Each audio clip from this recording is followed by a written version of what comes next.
Operant conditioning is based on the idea that we can increase or decrease a certain behavior by adding a consequence. For example, if a dog poops on a carpet, we can either provide reinforcement so the dog does it again, or punishment so the dog stops. Both reinforcement and punishment can either be positive or negative, which means we have 4 possible ways to teach this dog a lesson. We can draw the 4 options in a table. If reinforcement is positive, we add something pleasant, like a cookie, to increase the likelihood of a behavior. If reinforcement is negative, we still want to increase the desired behavior, this time by removing something unpleasant, like the leash.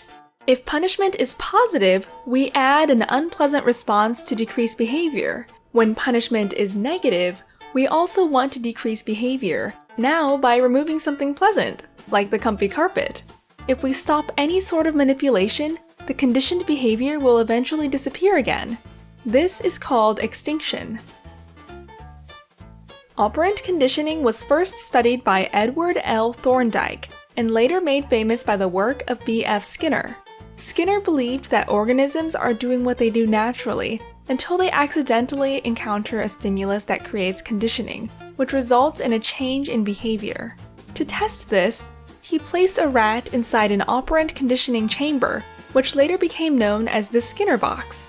Among other things, inside the box was a lever that would release food when pressed.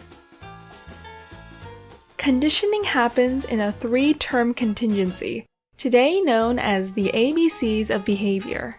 A stands for antecedent. The rat accidentally hits the lever that triggers the release of food. B stands for behavior and refers to the response. The rat keeps pressing the lever. C stands for consequence. Food keeps coming out. The strength of the response to the conditioning depends on the schedule of reinforcement. If there is always food after pressing, the rat behaves predictably. If the food is released randomly, the rat behaves erratically like an addict. Skinner, born in 1904, was a professor of psychology and subscribed to behaviorism. He argued that you can only study behavior that is visible, and anything happening only within the mind is either a misconception or irrelevant to science.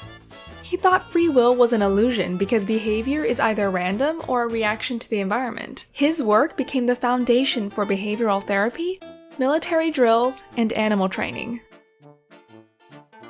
You can try this classroom exercise on positive reinforcement.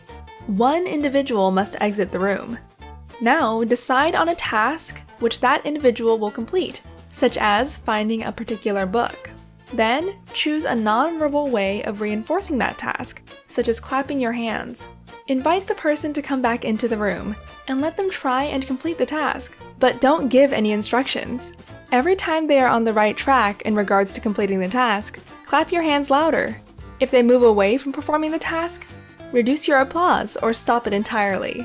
Once the person understands what they are supposed to do, let them explain the task. Did they get it right?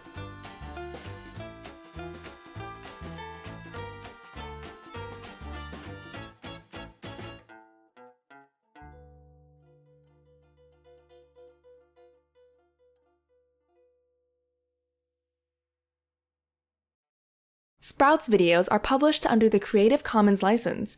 That means our videos are free and anyone can download, edit, and play them for personal use. And public schools, governments, and nonprofit organizations can also use them for training, online courses, or designing new curriculums. To help us stay independent and support our work, you can join our patrons and contribute. Just visit patreon.com/sprouts. Even $1 can make a difference. If you have deep insights into academic topics and want to help us explain complicated ideas in simple language, please contact us at sproutsschools.com.